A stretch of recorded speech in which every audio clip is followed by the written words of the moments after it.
thought this was gonna be the one, but it ain't. All right.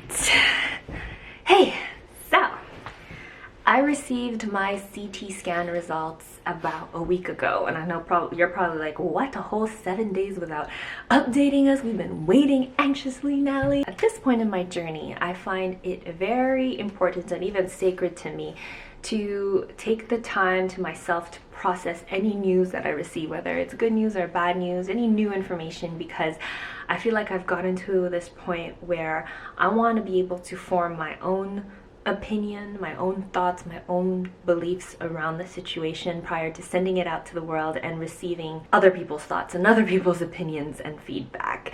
You know, even go through the feelings of fear, go through the feelings of just anxiety or hope, and just finding my truth and my faith all over again and then sharing it with you. So I guess I'm going to start by revealing my recent scan results that I did this February, and then I'm going to tell you about my new treatment plan, because there is one, and then I'm going to let you in on what's going on in the mind of Nalie Augustin. I want to be very raw and real with you and let you know how I felt, how I feel, yeah, just what I think. Scan results. My last scan was in October, and then I did one in February 7th.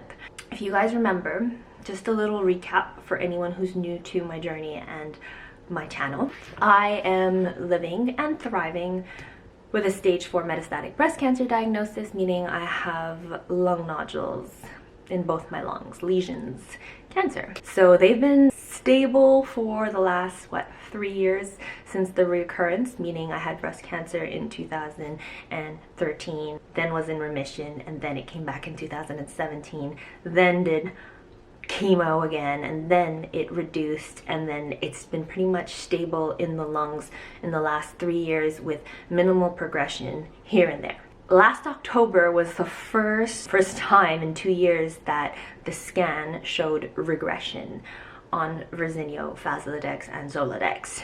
And so I was so happy.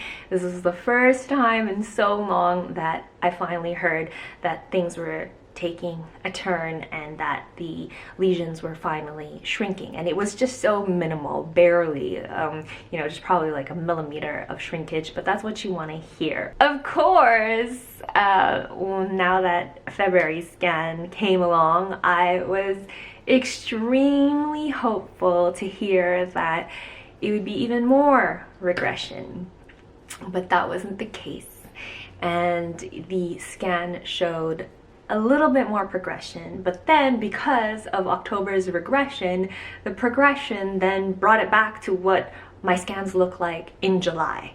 So that's pretty much what my oncologist said. It's like, we're pretty much back to, you know, your scan in July. I pulled up your scan in July and I pulled up your scan in February, and it's the same. But because there's activity there, and because he wants to be precautious, he wanted to make some changes to my treatment plan. So as I mentioned, I'm on Verzenio, Faslodex, and Zoladex. And actually, you know what? Let me just show you something. Would you like to see my oncologist's beautiful artwork? Yeah, there you go. The wonderful world of oncology. Do any of you even understand that? This is the plan. So I'm gonna walk you through this plan. We're gonna stick with Verzenio for a couple of more months because the changes weren't that grand. Because of the activity and wanting to switch a bit, we are starting by switching Faslodex. So I won't be taking Faslodex anymore. I am now taking Arimidex. I am to stop Faslodex. I think my next injection was to be in March, like March 2nd or something. So I won't be taking those injections in the buttocks that I have spoken about often, because ouch. I will be doing Arimidex and continuing Verzenio, and then I'll be doing another scan in 2 months, so I guess in April, and we're gonna take it from there. And this beautiful plan of my oncologist was basically going through what would happen depending on my results in 2 months, because you know me, I asked. The next step would be, should there be progression, we would then change it to Xeloda. We would do another scan in 2 months, and if there's still progression, then we would switch to Aromacin and Everolimus. And then I don't even want to take it that far because I don't think it's necessary. We pretty much went through all the hormonal therapies that I've done in the past, and I guess this is where it kind of freaked me out. When you get news like this, even though I am, again, grateful, it did not spread anywhere else. And if you were to read my scan report via the Opal app, when you read it, it's actually not that scary. Like, it just says like interval progression, but overall stable, meaning, you know, it didn't spread elsewhere in the body, but it's just those darn stubborn nodules. Why it freaked me out more than usual this time around was because, I guess, having written down all the meds that I've been on, it's as if when you're living with MBC, you have this list of drugs that you know women can take for a very long time, and you have your options. But then as you start getting these results of progression, minimal progression, let's try this, let's try that, the list starts to get smaller and smaller and smaller, and it's almost like you're crossing off your options, and the biggest fear is to no longer have any and to run out of resources.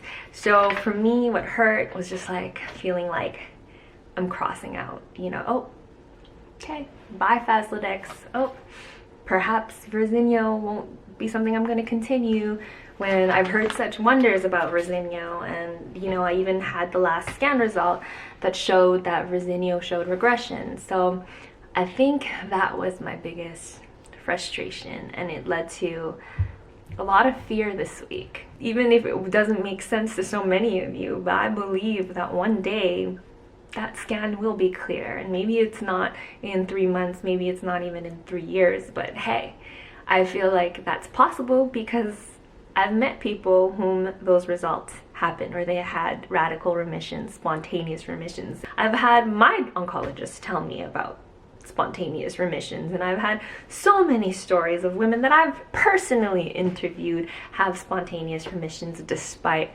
a stage 4 metastatic breast cancer diagnosis. So many women who have no evidence of disease, and then they don't have evidence of disease for like 11 years. So my heart is holding on to that news, which makes it even more heartbreaking when I don't get it immediately. A lot of people would probably try to go into a scan thinking, you know what, I understand this is an incurable disease, think, you know what, it's still there, and that's probably the safer, easier way to go through scan results, to not hurt yourself as much, right? We use that fear as a protection. This is a Gabby Bernstein quote. In fact, it's chapter 2 of Super Attractor, which is now one of my favorite books, where she says to ask yourself, do you use fear as a form of protection against hurt and disappointment? And I was like, oh my God, I do.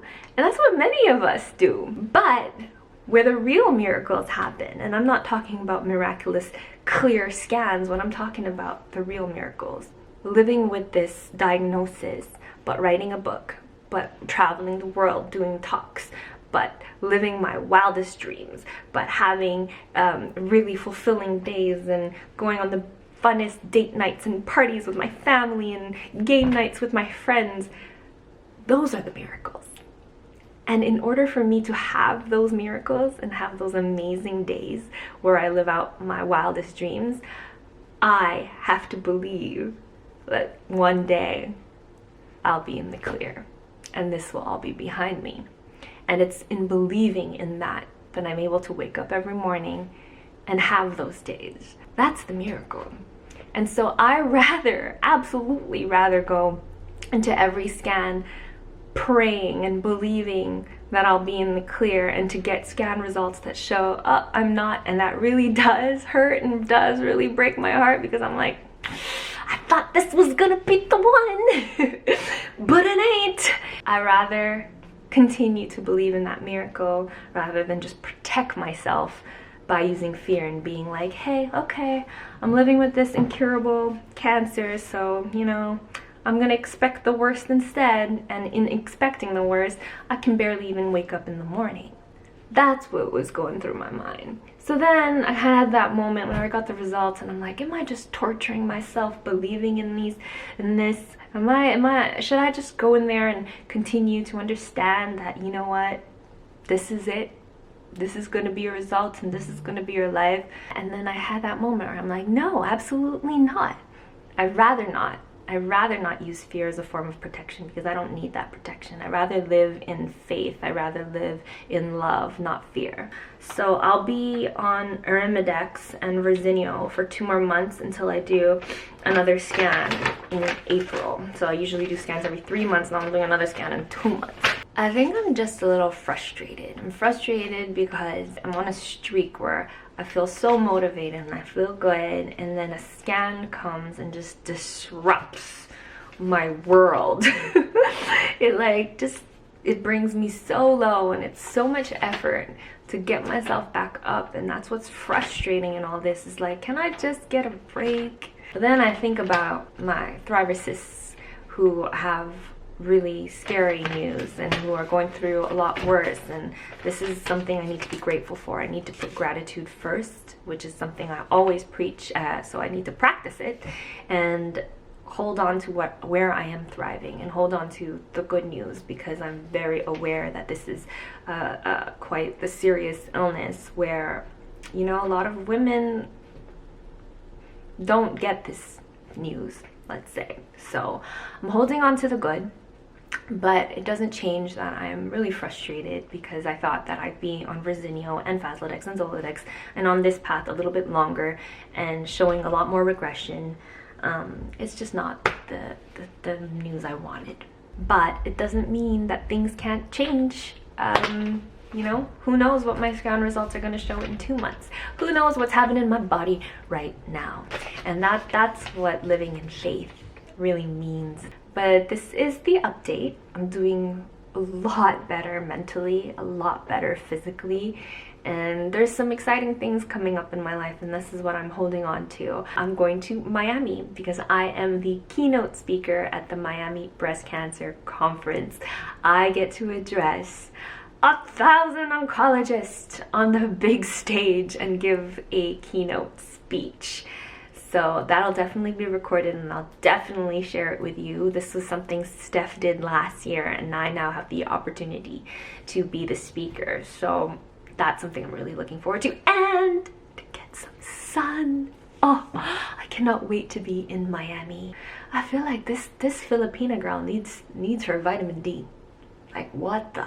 So those are my results. Thank you for listening. Thank you for being on this journey with me. I hope it serves you in any way. Be patient.